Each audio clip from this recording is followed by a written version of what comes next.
আমাদের আজকের গুরুত্বপূর্ণ আলোচনার বিষয় আসমান জমিনের মাঝে আপনারা যত আলোচনার বিষয়বস্তু সম্পর্কে অবগত হয়েছেন, আসমান জমিনের মাঝে যত জিনিস আছে, যত বিষয় আছে, তার মাঝে সবচেয়ে মূল্যবান, সবচেয়ে দামি, সবচেয়ে শ্রেষ্ঠ বিষয়, এমনকি এতক্ষণ পর্যন্ত যতগুলি আলোচনা শুনেছেন ওই সমস্ত বিষয়গুলির চেয়েও শতগুণ বেশি গুরুত্বপূর্ণ, মূল্যবান, দামি বিষয় আল কোরআন। এটা ওই কিতাব যারা আয়াত শ্রবণ করলেই মহান রব্বুল আলামিনের পক্ষ থেকে শ্রবণকারীর উপর রহমত বর্ষণ হতে থাকে। ওই কিতাব যার তেলাওয়াত ফেরেশতারা শ্রবণ করলে, শুনতে পেলে জমিনে নেমে আসে। এটা ওই কিতাব যার আয়াত পাঠকারী যতক্ষণ পর্যন্ত তেলাওয়াত করতে থাকে ততক্ষণ পর্যন্ত তারা আমলনামায় নেকি লেখা হতে থাকে। এটা ওই কিতাব যার কতক সূরা তেলাওয়াত করার মাধ্যমে আসমান জমিনের মাঝে যত বিপদ আছে, সে যত কঠিন বিপদ হোক না কেন, সেই বিপদ থেকে বের হয়ে আসা সম্ভব। সুবহানাল্লাহ। এটা ওই কিতাব যার মাঝে এমন কতক সূরা আছে যে সূরা তেলাওয়াত করলে কবরের আযাব থেকে মুক্তি পাওয়া সম্ভব। যে সূরা তেলাওয়াত করলে কিয়ামতের দিন যখন কোনো মুমিন বান্দার পাপের পাল্লা ভারী হয়ে যাবে তখনও নাজাত পাওয়া সম্ভব। এটা ওই কিতাব, যেই কিতাব আপনার আমলনামা দাড়ি পাল্লায় ওজন হয়ে যাওয়ার পরেও আপনি আপনার জান্নাতের স্তরকে আরো উপরে উঠিয়ে নিতে পারবেন। সুবহানাল্লাহ। এই কিতাবের শক্তি, এই কিতাবের মর্যাদা, এই কিতাবের সম্মান বলে শেষ করা সম্ভব নয়।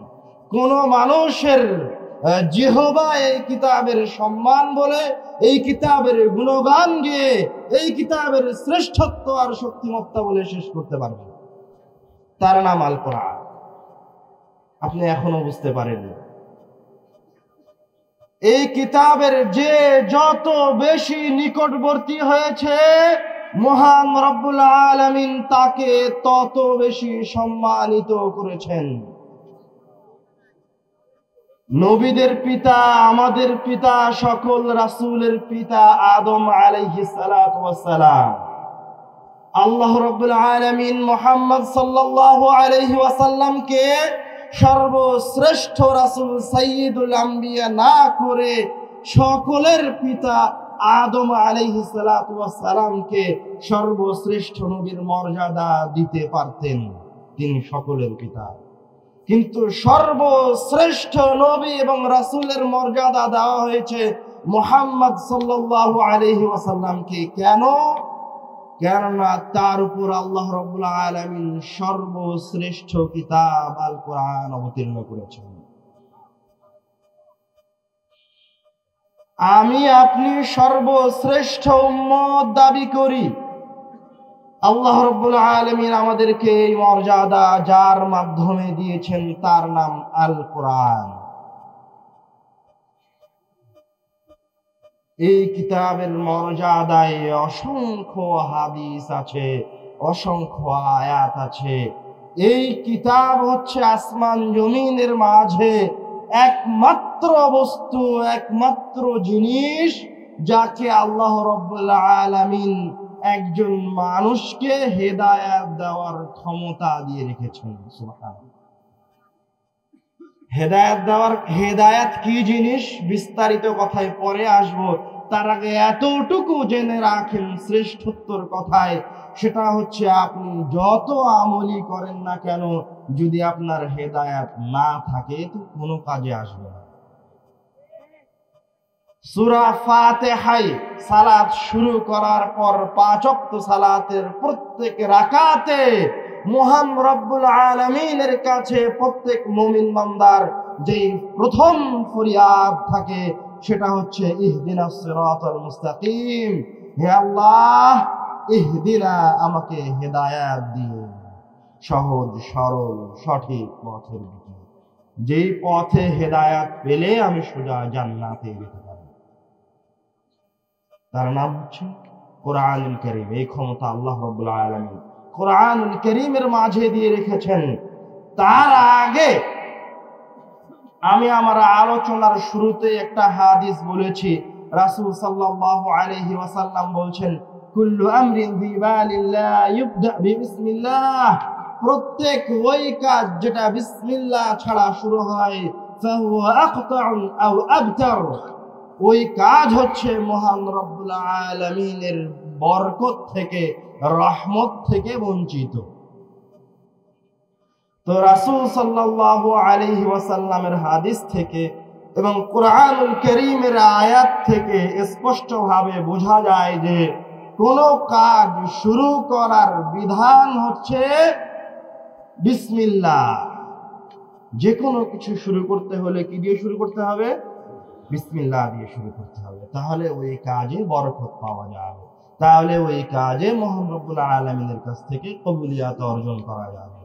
কিন্তু আসমান জমিনের মাঝে সর্বশ্রেষ্ঠ কিতাব আল কোরআন যখন তেলাওয়াত করার কথা আল্লাহ রাব্বুল আলামিন বলছেন, তখন বলছেন, ফাইযা ক্বারা'তাল কুরআনা ফাসতা'iয বিল্লাহি মিনাশ শাইতানির রাজীম, যখন তুমি কোরআন তেলাওয়াত শুরু করবে তখন তুমি আগে আল্লাহ রাব্বুল আলামিনের কাছে শয়তান থেকে পরিত্রাণ প্রার্থনা করো, তারপরে বলো বিসমিল্লাহির রহমানির রহিম।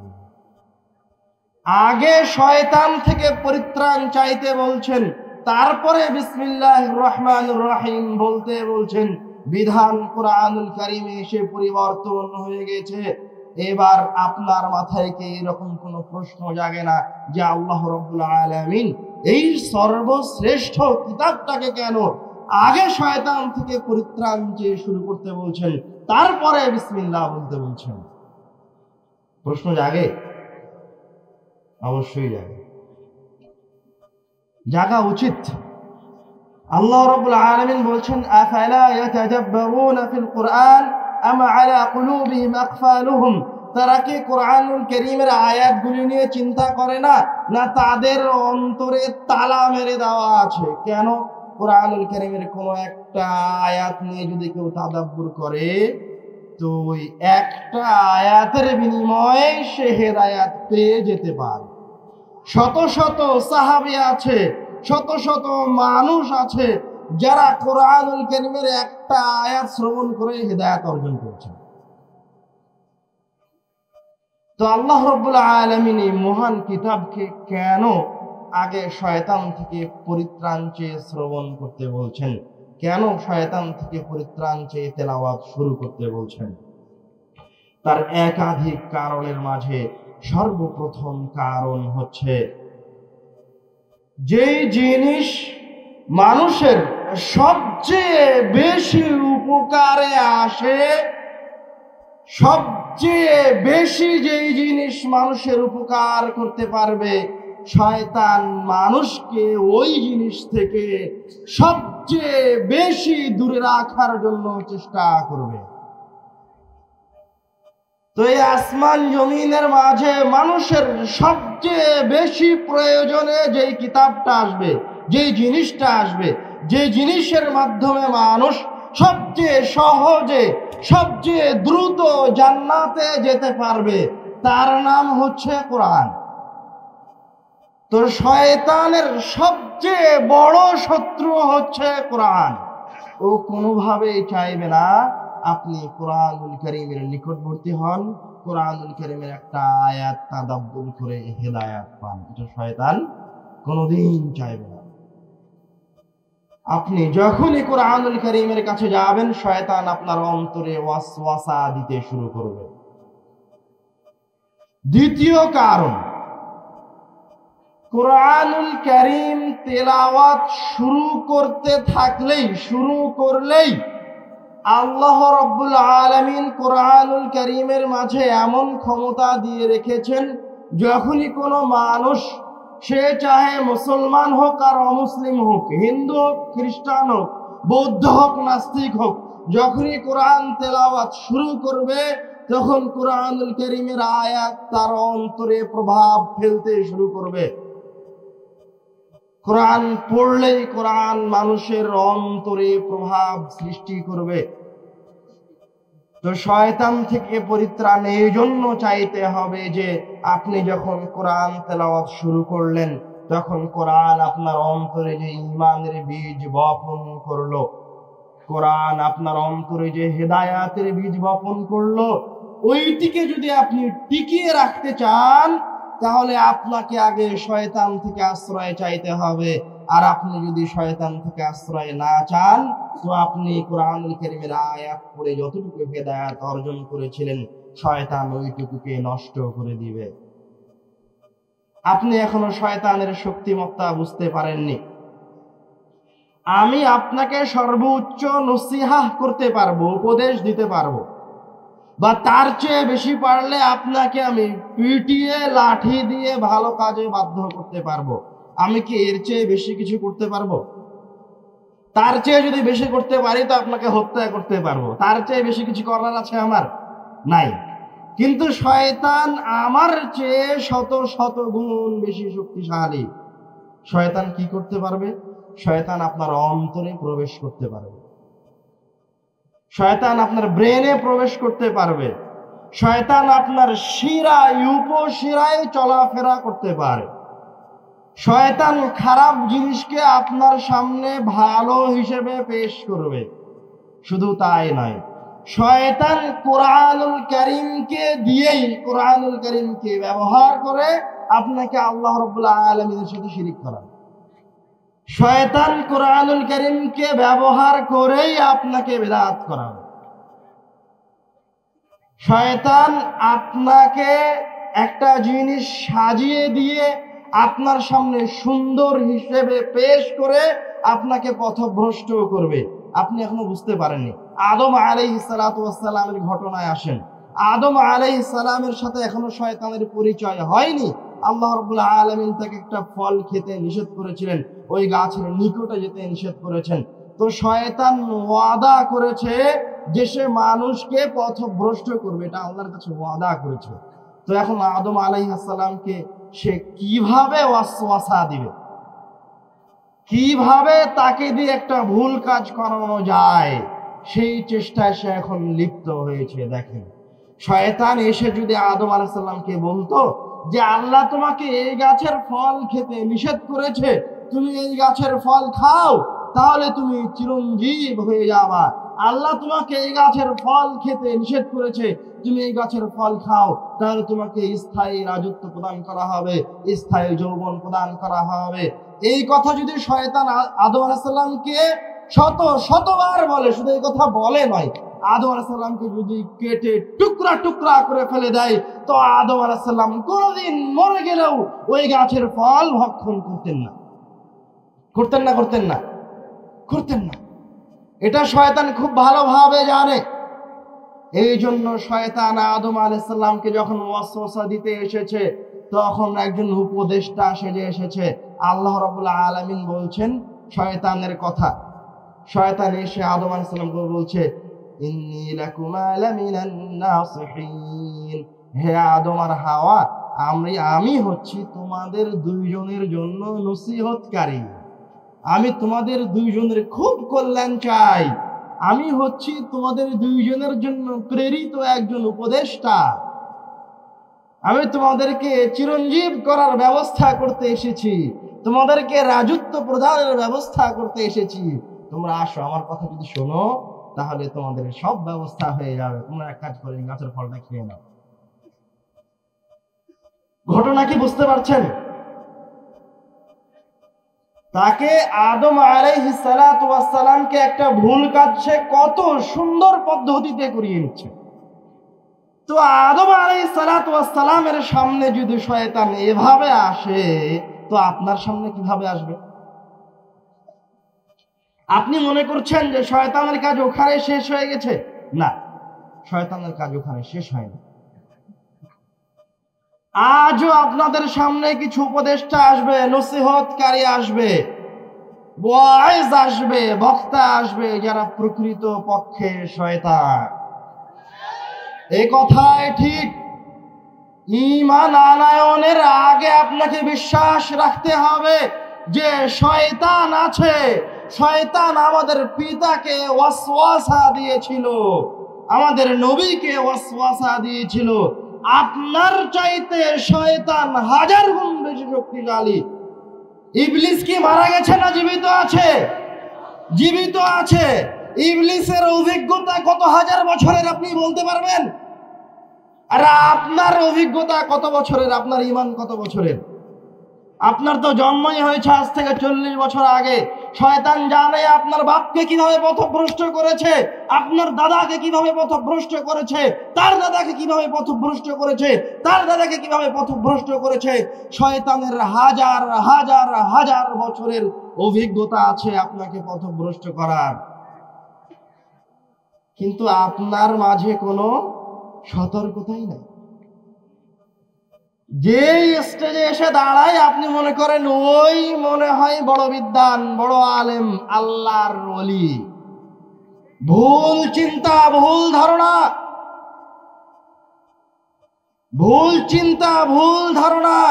আব্দুর রাজ্জাক বিন ইউসুফ শ্রদ্ধেয় পিতা আব্বু আগে ওয়াজের মাঠে কথা বলতে বলতে বলতেন, শতকরা 99% হুজুর হচ্ছে মিথ্যুক।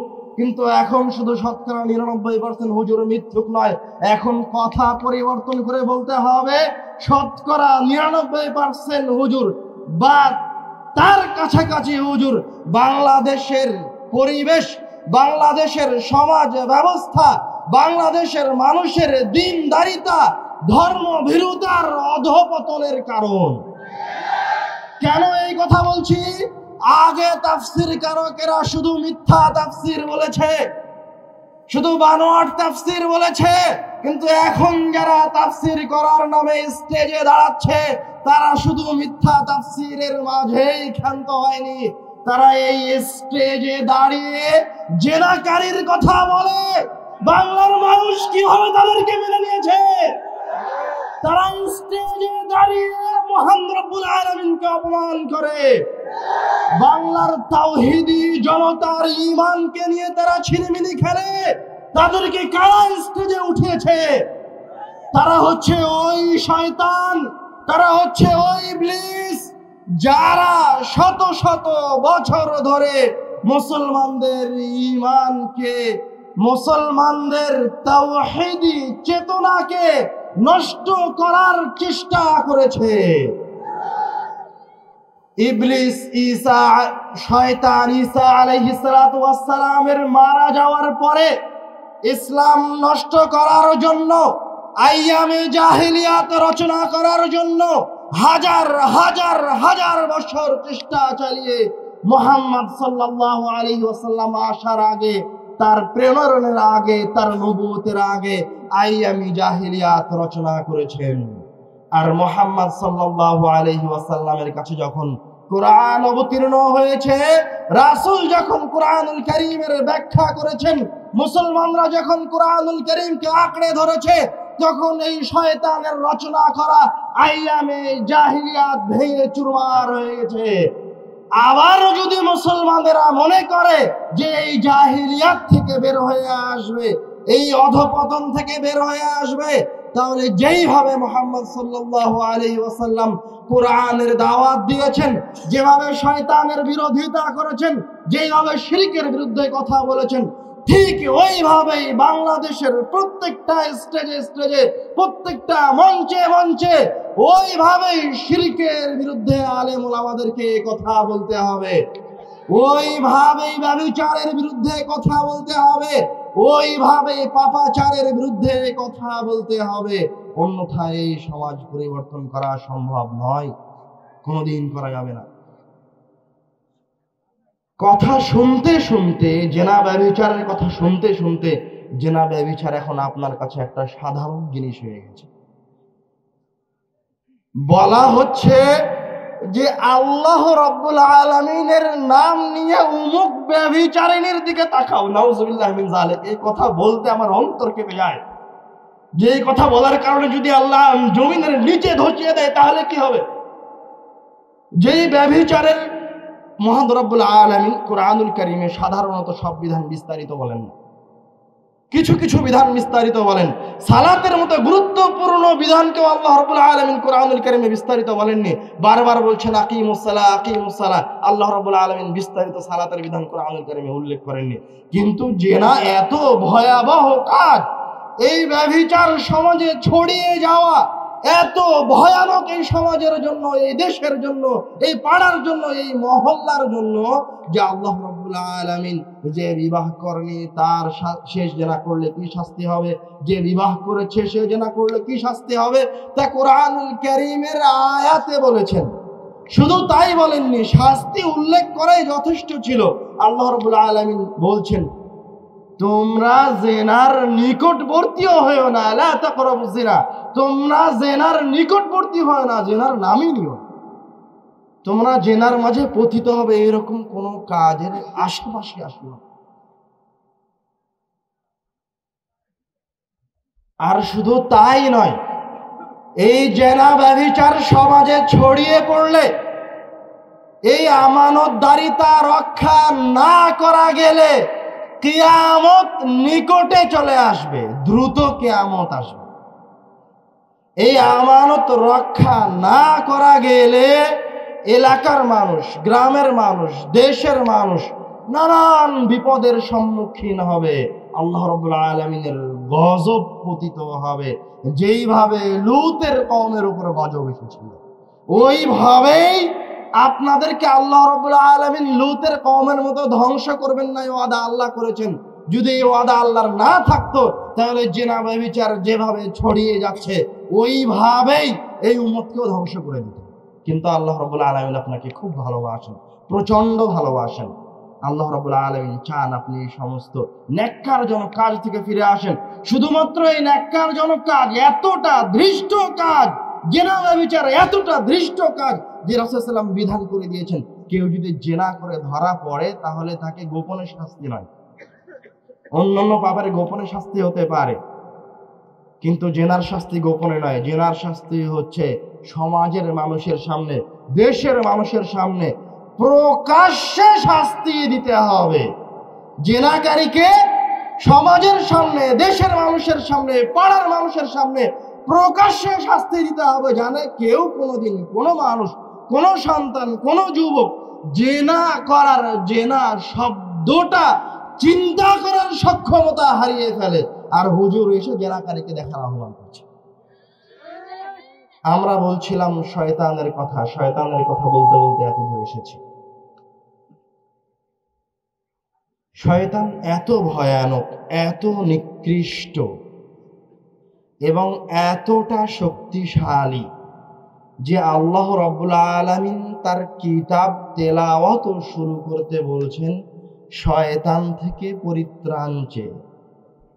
কেন? মনে করেন আপনার এখানে যদি কোনো কুকুর শ্রীগাল ঢুকে যায় তো আপনি তাকে লাঠি দিয়ে মেরে বের করতে পারবেন না? পারবেন না? পারবেন। কোনো যদি এলাকায় যদি আপনারা ডাকাত হামলা করে তো আপনারা অস্ত্র নিয়ে মাঠে নেমে যাবেন, ডাকাতকে বের করে দিবেন গ্রাম থেকে। কিন্তু শয়তান এত শক্তিশালী যে আপনি তাকে আপনার হাত দিয়ে প্রতিহত করতে পারবেন না, আপনি তাকে আপনার কোন অস্ত্র দিয়ে প্রতিহত করতে পারবেন না। ওকে প্রতিহত করার জন্য আল্লাহ রাব্বুল আলামিন যেই বিধান দিয়েছেন, মুহাম্মদ সাল্লাল্লাহু আলাইহি ওয়াসাল্লাম যেই বিধান দিয়েছেন, সেই বিধানেই ফিরে আসতে হবে। আপনি শয়তানের ভয়াবহতা আরো স্পষ্ট করে বুঝেন। শয়তান এত ভয়ানক, শয়তান মানুষের এত বড় শত্রু যে আপনার যেই সন্তানটা এখনো জন্মগ্রহণ করেনি, আপনার পাঁজরে আছে, শুক্রকীট অবস্থায় আছে, ওই সন্তানকে নিয়েও শয়তান পরিকল্পনা করে।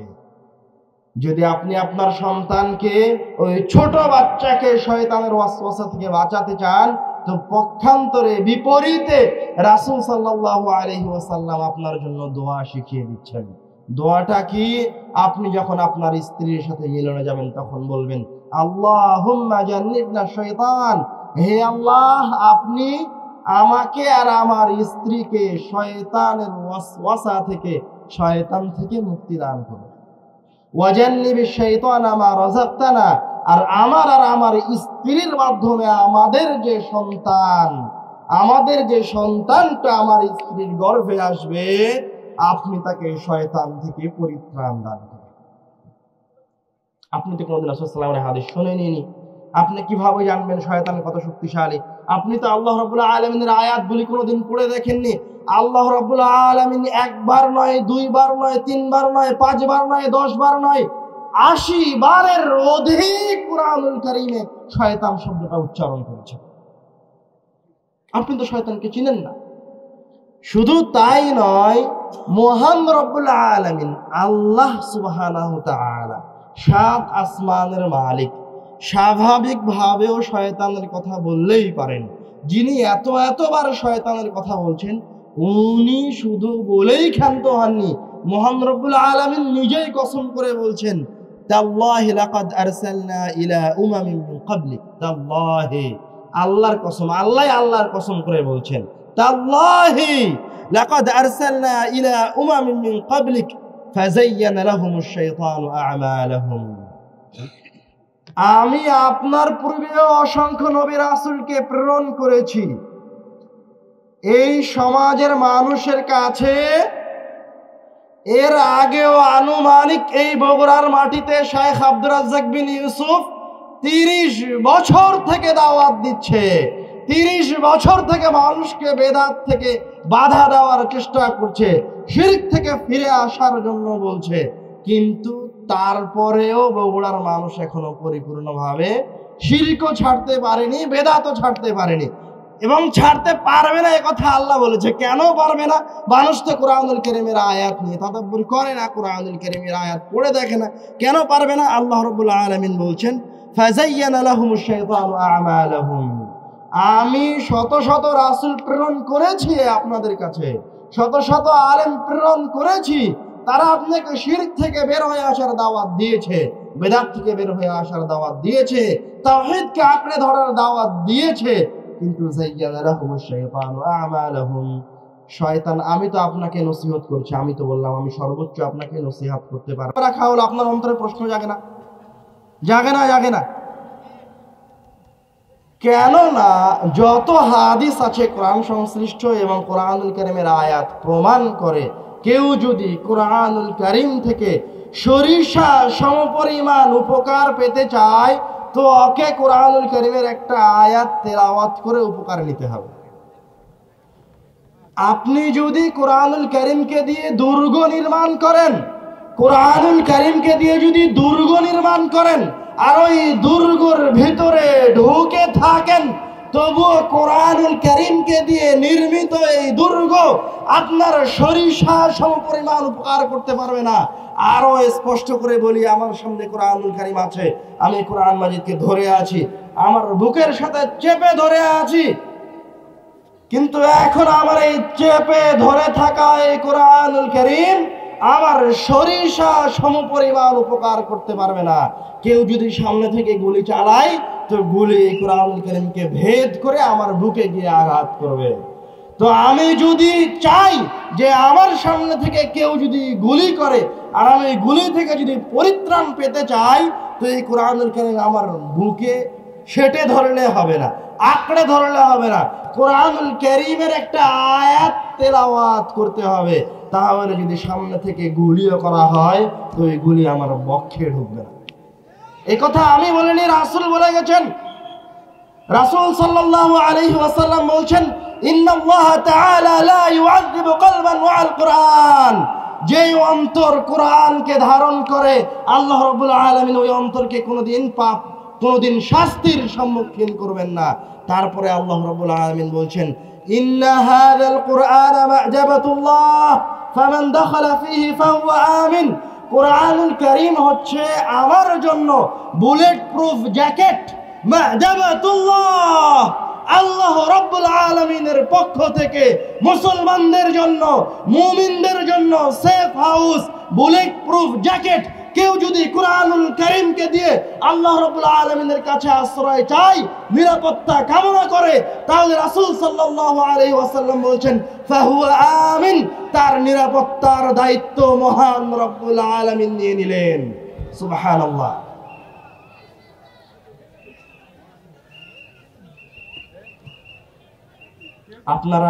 আমরা যে গুরুত্বপূর্ণ আলোচনা করছিলাম সেগুলো মাথায় রাখার চেষ্টা করবেন, হই হট্টগোলের মাঝে ভুলে যাবেন না। আব্বু আসতেছে হয়তো, এই জন্য আমরা কিছুক্ষণ থামি, পরিবেশ ঠান্ডা হোক।